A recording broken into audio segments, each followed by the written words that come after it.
কই গো, অনেক বেলা হয়ে গেল, খাবারটা দাও। আমাকে তো অফিসে যেতে হবে নাকি? এমনিতেই বসের অনেক কমপ্লেন আমাকে নিয়ে। আবার যদি দেরি করে যায় তাহলে এবার চাকরিটাই চলে যাবে মনে হয়। খাবার দাও মানে? আজকে তো আমি সকাল থেকে রান্নাই করিনি। এত রান্না আমি করতে পারবো না। তাছাড়া বাইরে কত গরম পড়েছে দেখেছো? তোমার কোনো খেয়াল আছে? কতদিন বলেছি যে রান্নাঘরে একটা কুলার লাগিয়ে দাও, এখনো তো লাগিয়ে দিলে না। আমি এত গরমে রান্না করতে পারবো না। যাও, নিজের খাবার নিজে বানিয়ে খেয়ে চলে যাও, আর আমারটাও বানিয়ে দিও যেও। এখন যদি আমি খাবার বানাতে চাই তাহলে তো আমার অনেক লেট হয়ে যাবে। কি করে হবে এত রান্না? সেসব আমি জানি না, আমি রান্না করতে পারবো না বাস। আর তুমি যদি তোমার রান্নাটা না করতে পারো তাহলে তুমি বাইরে খাবে, আর আমি কিছু অর্ডার করে খেয়ে নেব। কেননা যতদিন না তুমি ঠিকঠাক মতো ব্যবস্থা করছো ততদিন পর্যন্ত কিন্তু আমি রান্না বান্না কিচ্ছু করতে পারবো না। আর যদি তুমি আমাকে জোরাজোরি করো তাহলে কিন্তু আমি বাপের বাড়ি চলে যাব, এই তোমাকে বলে দিলাম। সৌমেনের আর কিছু করার ছিল না। সে হন্তদন্ত হয়ে রান্না বান্না শুরু করলো এবং সমস্ত রান্না করে মৌমিতার জন্য খাবার রেখে দিয়ে সে খাবার খেয়ে অফিসে গেল। যথারীতি তার দেরি হয়ে গেল এবং বসের কাছে অত্যন্ত অপমান সহ্য করলো। অফিস থেকে ফেরার পর, মৌমিতা, আমাকে একটু ঠান্ডা জল খাওয়াও তো, খুব তেষ্টা পেয়েছি। বাইরে প্রচন্ড রোদ গরম। ঠান্ডা জল খাওয়া মানে? আমি কোথা থেকে পাবো ঠান্ডা জল? কবে ফ্রিজ খারাপ হয়ে পড়ে আছে, তুমি তো সারানোর ব্যবস্থাই করোনি, তাই আমি কোনো ঠান্ডা জল দিতে পারবো না। তুমি বরং বাইরে থেকে ঠান্ডা জল কিনে নিয়ে এসো, তারপর আমাকে দাও, নিজেও খাও। এইটুকু যদি না করতে পারো তাহলে কিন্তু আমি বাপের বাড়ি চলে যাব। সারাদিন আমি বাড়িতে অনেক কষ্ট করে আছি, তোমার কি? তুমি সারাদিন বাইরে বাইরে ঘুরে বেড়াচ্ছ। সৌমেনের আর কিছু করার ছিল না।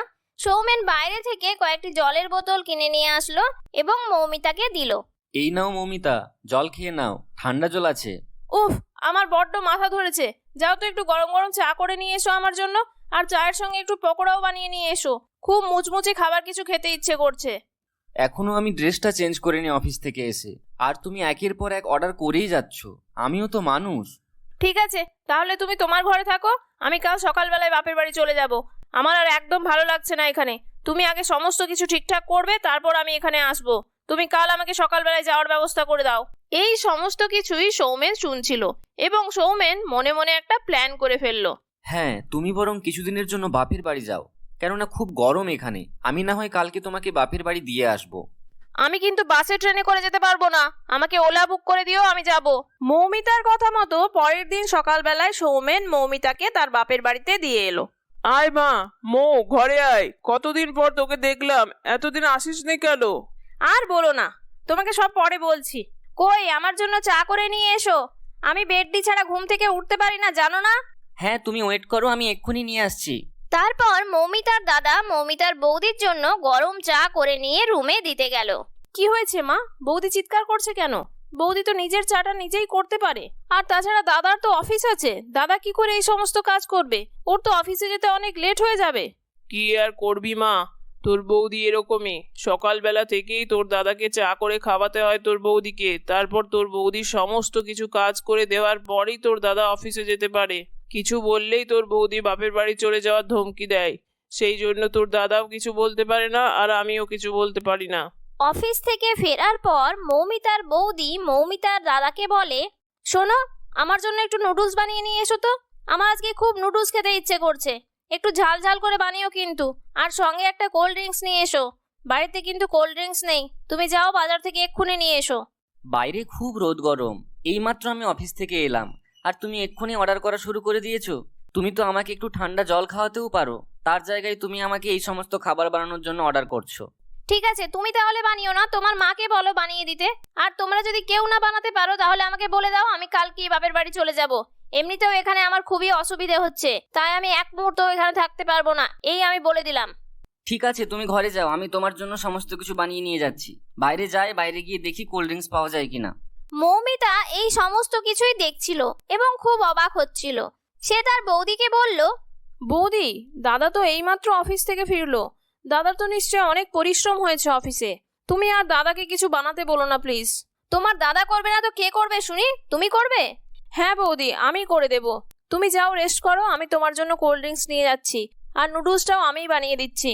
এই বলে মৌমিতা কিচেনে চলে গেল এবং সেখানে গিয়ে নুডলস বানিয়ে তার বৌদির ঘরে দিয়ে এলো।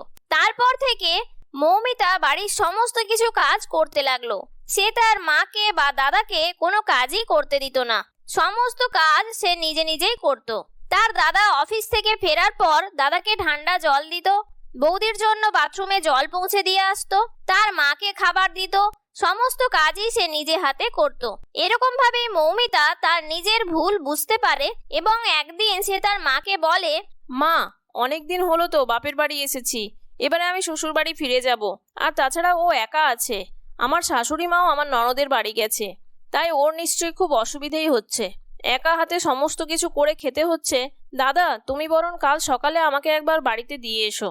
এই সমস্তই কথা বলছিল তারা, হঠাৎ করেই সৌমেন এসে হাজির হয় এবং তারা সবাই খুব হাসতে থাকে। কি ব্যাপার, তোমরা সবাই হাসছো কেন? কি হয়েছে তোমাদের? কোনো খুশির খবর আছে নাকি? আমাকেও বলো, আমিও শুনি। আরে মৌমিতা, আমরা সবাই তোমার সঙ্গে একটু গেম খেলছিলাম।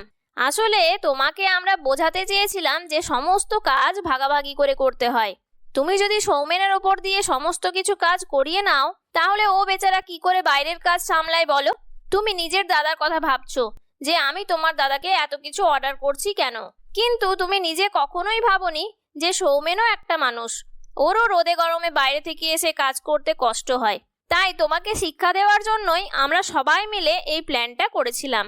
হ্যাঁ রে মা, তোকে একটু শিক্ষা দেওয়ার জন্যই আমরা সবাই মিলে এই প্ল্যানটা বানিয়েছিলাম। আসলে জামাই আমাদেরকে ফোন করে সবই জানিয়েছিল, তাই আমরাই তোকে কদিনের জন্য এখানে পাঠাতে বলেছিলাম। তোর দাদা যখন কিছু কাজ করছে তোর বৌদির জন্য, তখন তোর কত কষ্ট হচ্ছে, তোর মা যখন কাজ করছে তখনও তোর কষ্ট হচ্ছে, কিন্তু সেরকমভাবেই তো সৌমেনও কারুর দাদা, কারুর ছেলে, তাই ওদেরও তো কষ্ট হতে পারে। এটা কখনো ভেবে দেখেছিস? মা, আমার খুব ভুল হয়েছে, আমাকে সবাই তোমরা ক্ষমা করো। আর সৌমেন, আমাকে ক্ষমা করো প্লিজ, আমি সমস্ত ভুল বুঝতে পেরেছি। আসলে সবাই মিলে একসাথে থাকার মজাটাই খুব আলাদা। আমি তোমাকে শুধু চাকরের মতনই ইউজ করেছি, হাজবেন্ডের মতো কখনো দেখিইনি। আমাকে ক্ষমা করো, আমার খুব শিক্ষা হয়েছে। চলো সৌমেন, আমরা বাড়ি যাই। হ্যাঁ হ্যাঁ চলো, আমি তো তোমাকে নিতেই এসেছি। এমনিতেই তোমাকে ছাড়া আমার ভালো লাগছিল না, চলো আবার নতুন করে শুরু করি। মৌমিতা এখন বাড়ির সমস্ত কিছু কাজ করত আর সৌমেন অফিসে যেত। এরকম ভাবে মৌমিতা এবং সৌমেন দুজনেই খুব হাসি খুশি দিন যাপন করতে লাগলো। বন্ধুরা, আমাদের গল্পটি তোমাদের কেমন লাগলো কমেন্ট করে অবশ্যই জানিও। যদি ভালো লাগে তাহলে একটি লাইক করো, আর চ্যানেলটির ভিডিওগুলিকে ভালো লাগলে চ্যানেলটিকে সাবস্ক্রাইব করে পাশে থাকার অনুরোধ রইল। ধন্যবাদ।